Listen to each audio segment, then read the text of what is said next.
Magandang umaga. Ito po ang ating 5 a.m. update ukol dito sa bagyong Inday na may international name na Bavi ngayong araw ng Huwebes, July 9, 2026. Sa nakalipas nga na 6 na oras ay mas humina pa bilang isang typhoon category na lamang itong bagyong Inday at huling namataan ang mata nito sa layong 925 kilometers silangan ng Northern Luzon. Kahit humina po ito ay malakas pa rin naman po ito na bagyo. At kung mapapansin nga po natin, marami pa rin po yung mga naaapektuhan nitong wind field at mga rain bands nitong bagyong Inday dahil nga po malawak yung sakop ng bagyo. Yung taglay po na hangin nito ay aabot ng 175 kilometers per hour at pagbugso naman po ay aabot ng 215 kilometers per hour. Sa kasalukuyan, kumikilos po ito pa west-northwestward sa bilis na 20 kilometers per hour. Within the next hours, inaasahan po natin yung malalakas na hangin dito pa rin po sa may Northern Luzon, specifically sa may Cagayan Valley, maging sa may Cordillera Administrative Region, Ilocos Norte, maging dito po sa may Aurora and Catanduanes. Inaasahan din po natin kasabay nung mga malalakas na hangin nitong bagyong Inday ay meron din pong dalang pag-ulan itong bagyo. Aside naman po sa mga nabanggit na lugar, kung mapapansin po natin sa mga ngayong araw nga po or ngayong mga panahon na ito ay meron na din pong nakakaapekto na mga outer rain band o mga pag-ulan nitong bagyong Inday dito po sa may Bicol region and also dito sa may Eastern Visayas. So expect po natin throughout the day meron po tayong mga pag-ulan sa mga nabanggit na lugar dulot naman nitong bagyong Inday. And also patuloy pong pinapalakas at hinihila ng bagyong Inday ang habagat patungo naman sa may Palawan, Visayas, and also sa may Mindanao. So expect po tayo na makulimlim na panahon, kalat-kalat din ng mga pag-ulan, pagkulog at pagkidlat dito po sa may Mimaropa, maging sa may Western Visayas, Negros Island Region, Zamboanga Peninsula, Barm, and also sa may Lanao del Norte, Sultan Kudarat, South Cotabato, and also sa may Sarangani. Yung mga pag-ulan na ito ay maaari pa rin pong magdulot ng pagbaha at pagguho ng lupa. Ayon naman po sa ating latest forecast track and intensity, ito nga pong si Bagyong Inday ay typhoon category na lamang ngayon at kikilos po ito pa northwestward at hindi na nga po natin inaasahan na maglandfall sa anumang bahagi ng ating bansa. At habang binabaybay po nito ang North Philippine Sea ay inaasahan po natin masihina pa po ito ngunit mapapanatili pa rin ito ang kanyang typhoon strength habang papalabas na ng ating area of responsibility by Saturday.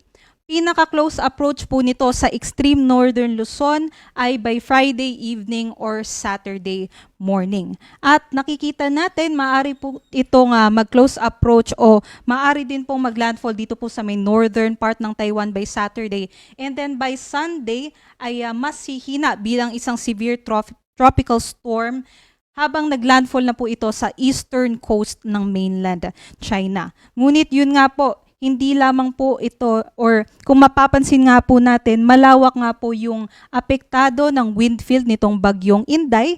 Maaaring hanggang, kung susukatin nga po ang diametro ng bagyo ay nasa between 1,700 kilometers po yung kanyang lawak. Kaya kung iproproject nga po natin itong yellow na circle dito po sa track ng bagyo, ay meron pa rin po tayong mga wind signals sa may northern Luzon sa susunod pa na mga araw.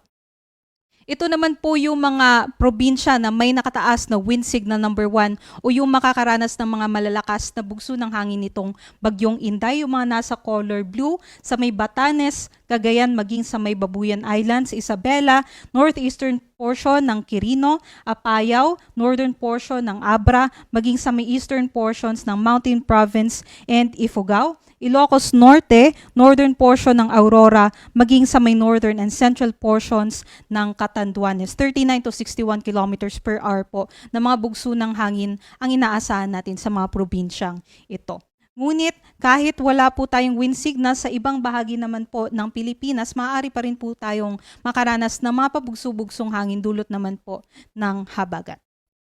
Ito naman po yung ating rainfall forecast na makikita sa ating weather advisory. So within 24 hours, makakaranas po ng malalakas sa mga pag-ulan yung ating mga kababayan na nasa probinsya ng Occidental Mindoro, Antique at Negros Occidental. Yung mga nasa yellow po, sila po yung makakaranas ng 50 to 100 millimeters na rainfall.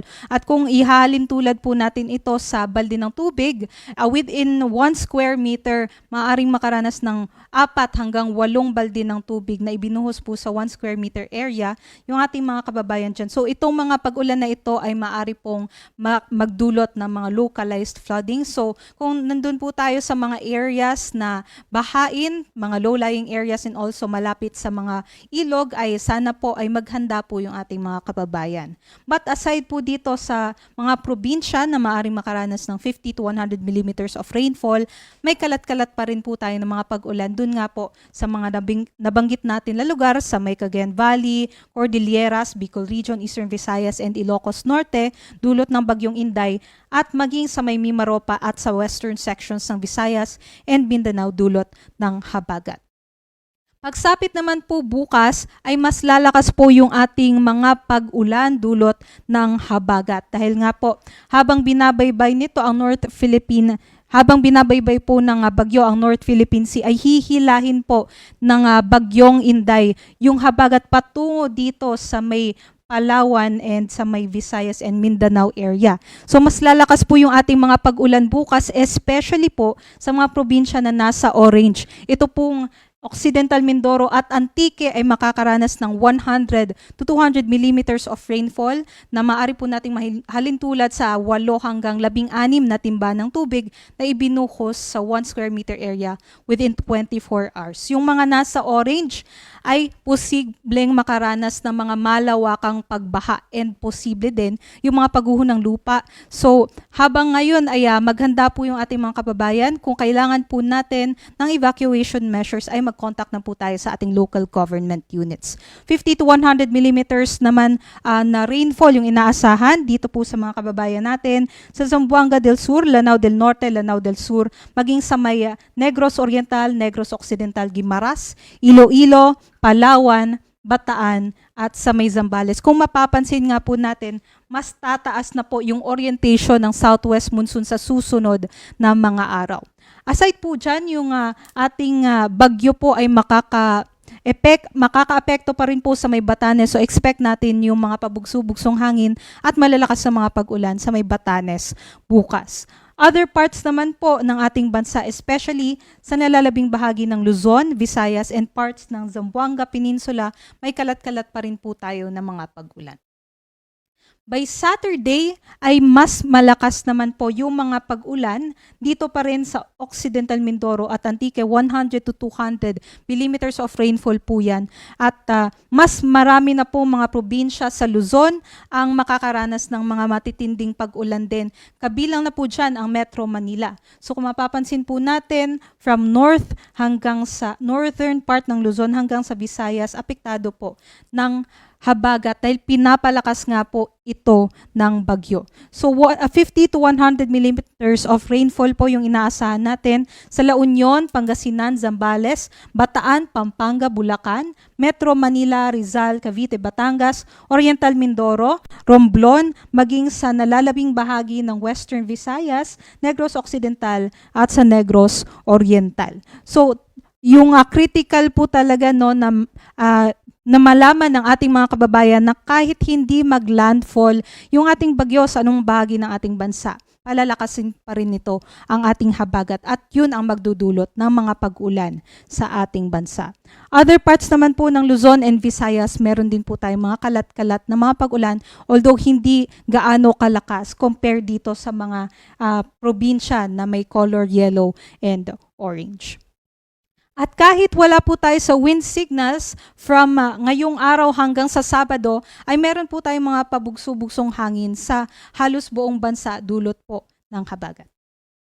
Para naman po sa warnings or yung gale warning natin para sa Dito po sa Pilipinas ay meron po tayong nakataas na gale warning sa may northern and eastern seaboards ng Luzon, maging sa eastern seaboard din ng Visayas dahil nga po sa matataas na mga pag-alon na maaaring umabot ng 5 meters, especially dito malapit sa mga periphery nitong bagyong Inday. So nakataas po yung gale warning natin sa Batanes, northern and eastern coast ng Cagayan, Isabela, northern Aurora, Pulilio Islands, maging sa may eastern coast of Camarines Norte, northern and eastern coast ng Catanduanes, and also sa may northern and eastern coast ng Northern Samar. So, kung may gale warning po tayo, bawal pong maglayag yung ating mga kababayan. All types of sea vessels po ito. At kahit wala po tayong gale warning, dito naman po sa eastern sections or eastern seaboards ng Visayas and seaboards din po ng Mindanao, nasa katamtaman hanggang sa maalon pa rin po yung ating karagatan. So doble ingat pa rin po, especially doon sa maliliit na mga sasakyang pandagat.